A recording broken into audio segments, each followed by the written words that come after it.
This is a story of a fisherman who had had a streak of bad luck and not caught anything for days or even weeks.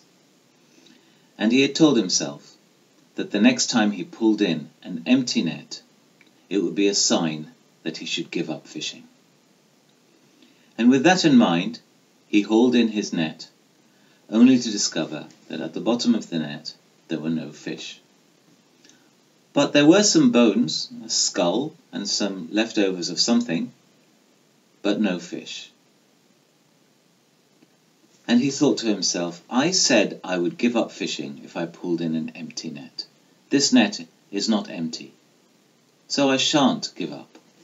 And he threw the net back in again to catch something else, this time hoping that it would be fish, or at least a magic lamp, or a treasure chest, or something that would change his luck.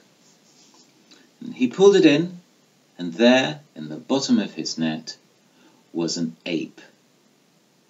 An ape looking at him, and he was thinking, what am I doing here? And the fisherman was thinking, what is he doing here? Can I take it to the market to sell it? Maybe a passing circus is looking for a monkey to join its act. And the monkey looked at him and said, I am old and I am wise. I am also old and rather wrinkly and rather weak, and won't fetch much of a price in the market. I have a better idea. Let me go. Let me go, fish again, and you will catch my brother. He will make your wish come true. And the fisherman thought and thought, well, he had not much to gain by keeping this monkey, and certainly not much to lose by letting him go. So he agreed. And the monkey said as it left, 2 things. Don't believe the first thing that my brother tells you. And secondly, there's a catch. I won't tell you what the catch is, you'll find out, but there's a catch. And off he went. So with the next netful that the fisherman pulled in, there in the bottom of the net, again no fish, this time a monkey. The monkey looked at him and said, I have come to make your wish come true.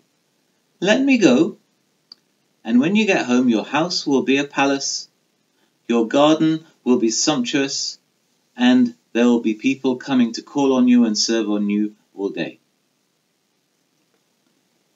And the fisherman thought, that's not what I want. I don't want to be the object of jealousy and envy in my village. I don't want people to want to steal things from me. I don't want people to come to beg things from me all the time. No. That's not my wish. And anyway, this monkey's brother told me not to pick up on the first offer. And so the fisherman said to the monkey, I will not let you go, and I will not accept your wish. And the monkey said to him, okay, ask for something else, and it shall be yours. And the fisherman thought, a net full of fish, maybe. And he cast his net into the water. As he pulled it in, it was indeed bountiful and full of fish. So he took the monkey with him and went back to his village, and he sold the fish, went back to his house, and kept the monkey as a pet. Every time he needed something, he would just mention, oh, I wish my garden grew better. And the next morning, he would find that the garden was indeed lush and full of fruits and flowers. With this change of luck and the fact that he had a wish-fulfilling monkey living with him now, the life of the fisherman got better. He was able to woo a lady that he had the acquaintance of in the village and get married. His house became full of guests, and he became renowned for his generosity and his open house that he offered to anybody who wanted anything. He ended up having a very good life, thanks to this wish-fulfilling pet monkey that he had adopted. But he did notice something rather strange, that the monkey, day by day, every time it fulfilled one of his wishes, was getting smaller. At first it didn't concern him very much. He thought maybe it was just a trick of the light or his memory not playing well. But he began to notice that day after day after day, the monkey was getting shorter and shorter and shorter. And he was wondering whether the monkey was maybe not well or not happy. Something was going wrong. And that night he did not sleep very well, because he was worried so much about the welfare of his now favourite pet monkey. And he heard these voices in the middle of the night. And he crept out of bed and went round to the room where the monkey normally spent the night, and he could hear voices talking. He crept up, sneaked in, and he could see the old monkey, the one he had first caught in his boat, speaking to his brother. "Well, how are you doing, young brother monkey, in your new life as the pet of the fisherman?" "Oh, it's very good," said the fisherman's monkey. He does not ask for anything very hard to fulfill. His aspirations are not too grand, and we have a nice life together, which is very comfortable. The only thing that's concerning me is that I seem to be getting shorter and shorter by the day. Every time I fulfill a wish for the fisherman, I get a bit smaller. And I feel that one day, not very far hence, I'm going to end up as small as a grain of sand, like a slave working as a grain of sand, or a grain of sand working as a slave.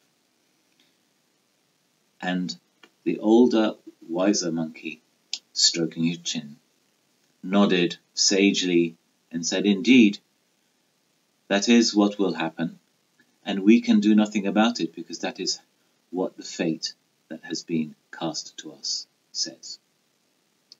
Now, the fisherman heard all of this in the middle of the night and was very concerned and very unhappy that this pet monkey that had made his life so good was having an unhappy time, or potentially an unhappy time, coming up to him. So he came into the room in full view of both the monkeys, and he said, "This is my wish for today. My wish for today is that you can have your wish come true." And so the little monkey looks up at the fisherman and looks up at his bigger brother. They hold hands and climb out of the window and are gone. And that is how they had the rest of their lives, living happily ever after. And the fisherman was also happy, and he never had an empty fish net again. And everybody lived happily ever after, I guess. It's an old story. I think it has Turkish origins, but with every retelling, just like every story, it becomes renewed. And this version that I've just told has probably never been told before in quite that form, and will probably never be told again.